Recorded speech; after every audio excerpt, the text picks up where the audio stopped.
Our pasta's almost done. So we're gonna grate our Parmesan cheese. This, whoops, is our microplane adjustable grater with a fine surface. You can do it flat over your dinner plate. You can do it tent style over your cutting board. Do I have anything over here? Just hit end timer. End timer. On the left. There we go. Okay. So our pasta's done. We're gonna throw a chunk of cheese in here and grate it down.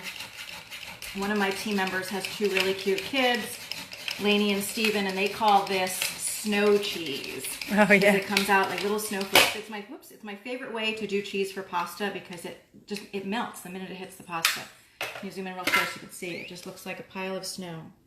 Oh wow. It's like so fine. The minute it hits anything warm, it just melts. So let's come over and look at the pasta. Let's turn off the heat, off, remove the lid. So the pasta is cooked in the mixture of broth and what is that? Broth, the flavor from the chicken. I'm throwing in the lemon juice now.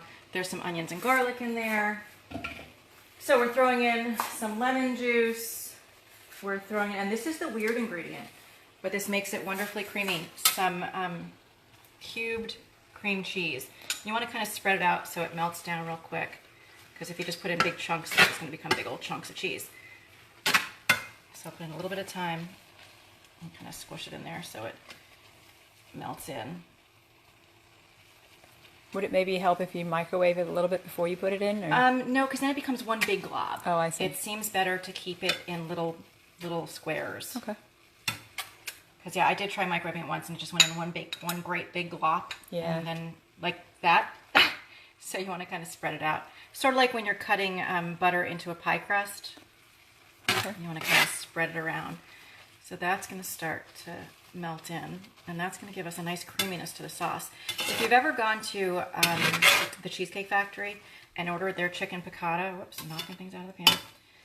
This comes out almost identical. This is like a copycat of that recipe.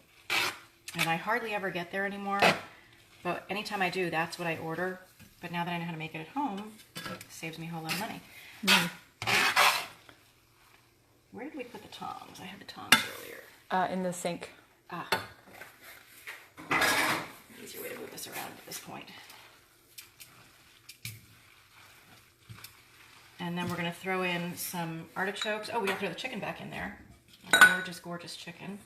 So the chicken goes back in. Let's get all those juicy flavors in there too.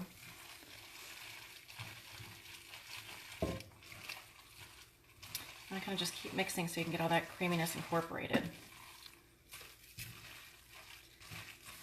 And we opened up a can of artichokes a few minutes ago. This is just quartered artichoke hearts. You want to make sure to buy the quartered ones, otherwise you're going to be stuck cutting them up, which I've done. When I make this for Sam, I will hit those artichoke hearts with the food chopper and kind of chop them down a little bit smaller. It's not that he doesn't like them, but if he sees them, he's going to pick them out. If he doesn't really notice them, he'll just eat them and not notice what he's eating. So get this all mixed in together. And then some Parmesan cheese is going to go on top. Sutton, do you see what's for dinner? You hungry? Does that look yummy? He's like, no, Mom, it looks gross. No, he's saying yes. That's Bobbin. He's just quiet. Benita Marriott says, would sour cream work? You know, I'll bet it would, and I'll bet it would be easier to blend in. We're going to have to try that next time. Because, I mean, honestly, getting the cream cheese incorporated is not easy. You see, like, it's some work to get it all incorporated. I think the cream cheese is a little bit richer than the sour cream, so it would probably not be quite as rich with sour cream, which isn't necessarily a bad thing. All right. Now, what are we adding next? Oh, the parsley and... Oh, the capers! Oh my God, we can't forget the capers. It's not piccata without capers. Those capers in there. And those are drained. You want to make sure to drain them well because you don't want all that caper juice because it's really, really salty. All right.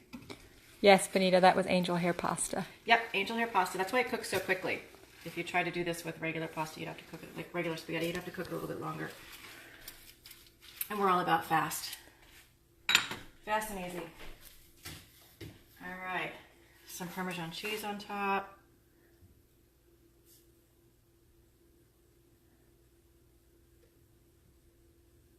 And some parsley. Yummy. And dinner is served. Wow. Cowboys down. Ta-da! Thanks for joining us, everybody. I'll post the recipe in a little bit.